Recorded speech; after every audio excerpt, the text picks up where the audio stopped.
E junto ao termo de Issacar, desde o lado oriental até o lado ocidental, Zebulon terá uma porção. E junto ao termo de Zebulon, desde o lado oriental até o lado ocidental, Gade terá uma porção. E junto ao termo de Gade, ao sul, do lado sul, será o termo desde Tamar até as águas da contenda de Cádiz, junto ao rio, até ao mar grande. Esta é a terra que sorteareis em herança às tribos de Israel. E estas são as suas porções, diz o Senhor Deus. E estas são as saídas da cidade, desde o lado norte, 4.500 canas por medida. E as portas da cidade serão conforme os nomes das tribos de Israel. 3 portas para o norte. A porta de Ruben, uma.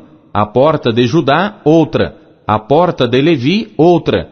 E do lado oriental, 4.500 canas, e 3 portas, a saber, a porta de José, uma. A porta de Benjamim, outra. A porta de Dan, outra. E do lado sul, 4.500 canas por medida, e 3 portas. A porta de Simeão, uma. A porta de Issacar, outra. A porta de Zebulon, outra. Do lado ocidental, 4.500 canas, e as suas 3 portas. A porta de Gade, uma. A porta de Azer, outra. A porta de Naftali, outra. 18.000 canas por medida terá ao redor. E o nome da cidade desde aquele dia será: O Senhor está ali. Daniel, capítulo 1. No ano 3º do reinado de Jeoiaquim, rei de Judá, veio Nabucodonosor, rei de Babilônia, a Jerusalém e a sitiou. E o Senhor entregou nas suas mãos a Jeoiaquim, rei de Judá, e uma parte dos utensílios da casa de Deus, e ele os levou para a terra de Sinar, para a casa do seu Deus, e pôs os utensílios na casa do tesouro do seu Deus. E disse o rei a Aspenaz, chefe dos seus eunucos, que trouxesse alguns dos filhos de Israel e da linhagem real e dos príncipes, jovens em quem não houvesse defeito algum, de boa aparência, e instruídos em toda sabedoria, e doutos em ciência, e entendidos no conhecimento, e que tivessem habilidade para assistirem no palácio do rei, e que lhes ensinassem as letras e a língua dos caldeus. E o rei lhes determinou a porção diária das iguarias do rei, e do vinho que ele bebia, e que assim fossem mantidos por 3 anos, para que no fim destes pudessem estar diante do rei.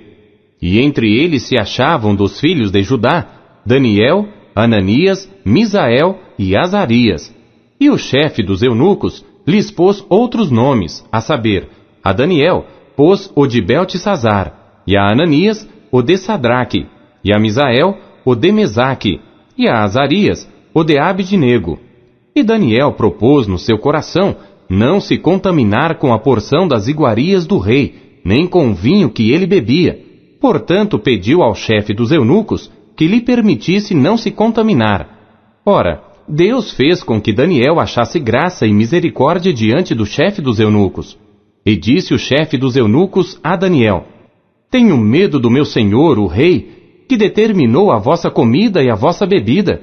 Pois por que veria ele os vossos rostos mais tristes do que os dos outros jovens da vossa idade? Assim porias em perigo a minha cabeça para com o rei. Então disse Daniel ao despenseiro, a quem o chefe dos eunucos havia constituído sobre Daniel, Ananias, Misael e Azarias: Experimenta, peço-te, os teus servos 10 dias, e que se nos deem legumes a comer e água a beber. Então se examine diante de ti a nossa aparência e a aparência dos jovens que comem a porção das iguarias do rei. E conforme vires, procederás para com os teus servos. E ele consentiu isto, e os experimentou 10 dias. E ao fim dos 10 dias, apareceram os seus semblantes melhores, e eles estavam mais gordos de carne do que todos os jovens que comiam das iguarias do rei. Assim o despenseiro tirou-lhes a porção das iguarias e o vinho de que deviam beber, e lhes dava legumes. Quanto a estes 4 jovens, Deus lhes deu o conhecimento e a inteligência em todas as letras e sabedoria. Mas a Daniel deu entendimento em toda visão e sonhos. E ao fim dos dias em que o rei tinha falado que os trouxessem, o chefe dos eunucos os trouxe diante de Nabucodonosor. E o rei falou com eles, e entre todos eles não foram achados outros tais como Daniel, Ananias, Misael e Azarias. Portanto, ficaram assistindo diante do rei. E em toda a matéria de sabedoria e de discernimento sobre o que o rei lhes perguntou, os achou 10 vezes mais doutos do que todos os magos, astrólogos que havia em todo o seu reino. E Daniel permaneceu até o 1º ano do rei Ciro. Capítulo 2. E no 2º ano do reinado de Nabucodonosor, Nabucodonosor teve sonhos, e o seu espírito se perturbou e passou-se-lhe o sono. Então o rei mandou chamar os magos, os astrólogos, os encantadores e os caldeus, para que declarassem ao rei os seus sonhos. E eles vieram e se apresentaram diante do rei. E o rei lhes disse: Tive um sonho, e para saber o sonho, está perturbado o meu espírito. E os caldeus disseram ao rei em aramaico: Ó rei, vive eternamente. Dize o sonho a teus servos, e daremos a interpretação. Respondeu o rei e disse aos caldeus: O assunto me tem escapado. Se não me fizerdes saber o sonho e a sua interpretação, sereis despedaçados, e as vossas casas serão feitas um monturo. Mas se vós me declarardes o sonho e a sua interpretação, recebereis de mim dádivas, recompensas e grande honra. Portanto, declarai-me o sonho e a sua interpretação. Responderam segunda vez e disseram: Diga o rei o sonho a seus servos, e daremos a sua interpretação. Respondeu o rei e disse: Percebo muito bem que vós quereis ganhar tempo, porque vedes que o assunto me tem escapado. De modo que, se não me fizerdes saber o sonho, uma só sentença será a vossa. Pois vós preparastes palavras mentirosas e perversas para as proferirdes na minha presença, até que se mude o tempo. Portanto, dizei-me o sonho, para que eu entenda que me podeis dar a sua interpretação. Responderam os caldeus na presença do rei e disseram: Não há ninguém sobre a terra que possa declarar a palavra ao rei, pois nenhum rei há, grande ou dominador, que requeira coisas semelhantes de algum mago, ou astrólogo, ou caldeu, porque o assunto que o rei requer é difícil, e ninguém há que o possa declarar diante do rei, senão os deuses, cuja morada não é com a carne. Por isso o rei muito se irou e enfureceu, e ordenou que matassem a todos os sábios de Babilônia. E saiu o decreto segundo o qual deviam ser mortos os sábios, e buscaram a Daniel e aos seus companheiros para que fossem mortos. Então Daniel falou avisada e prudentemente a Arioque, capitão da guarda do rei, que tinha saído para matar os sábios de Babilônia. Respondeu e disse a Arioque, capitão do rei: Por que se apressa tanto o decreto da parte do rei? Então Arioque explicou o caso a Daniel. E Daniel entrou e pediu ao rei que lhe desse tempo para que lhe pudesse dar a interpretação. Então Daniel foi para sua casa e fez saber o caso a Ananias, Misael e Azarias, seus companheiros, para que pedissem misericórdia ao Deus do céu sobre este mistério, a fim de que Daniel e seus companheiros não perecessem juntamente com o restante dos sábios de Babilônia. Então foi revelado o mistério a Daniel numa visão de noite. Então Daniel louvou o Deus do céu. Falou Daniel dizendo: Seja bendito o nome de Deus, de eternidade a eternidade, porque dele são a sabedoria e a força, e ele muda os tempos e as estações. Ele remove os reis e estabelece os reis. Ele dá sabedoria aos sábios e conhecimento aos entendidos. Ele revela o profundo e o escondido. Conhece o que está em trevas e com ele mora a luz. Ó Deus de meus pais, eu te dou graças e te louvo, porque me deste sabedoria e força. E agora me fizeste saber o que te pedimos, porque nos fizeste saber este assunto do rei.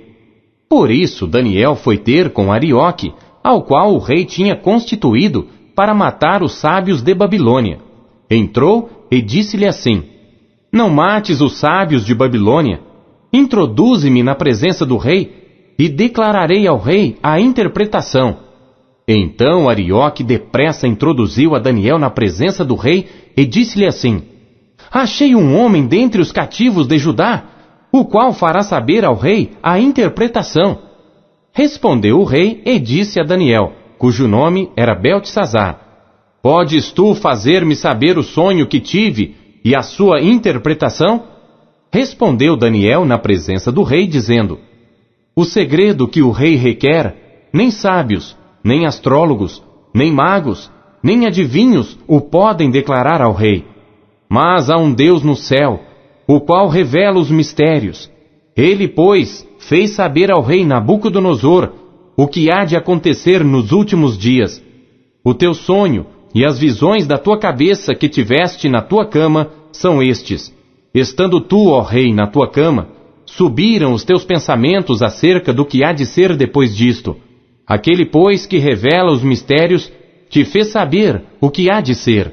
E a mim me foi revelado esse mistério, não porque haja em mim mais sabedoria que em todos os viventes, mas para que a interpretação se fizesse saber ao rei, e para que entendesses os pensamentos do teu coração. Tu, ó rei, estavas vendo, e eis aqui uma grande estátua.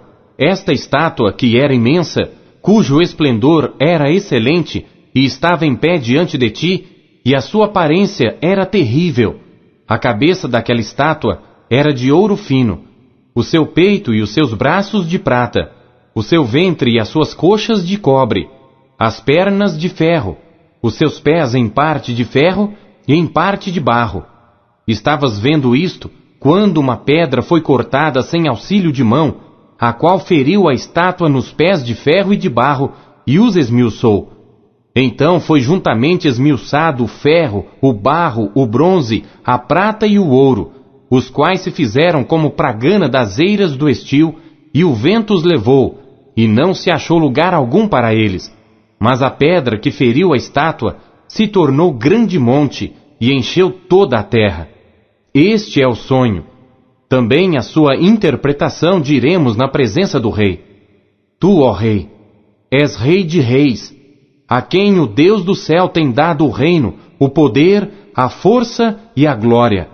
E onde quer que habitem os filhos de homens, na tua mão entregou os animais do campo e as aves do céu, e fez que reinasse sobre todos eles.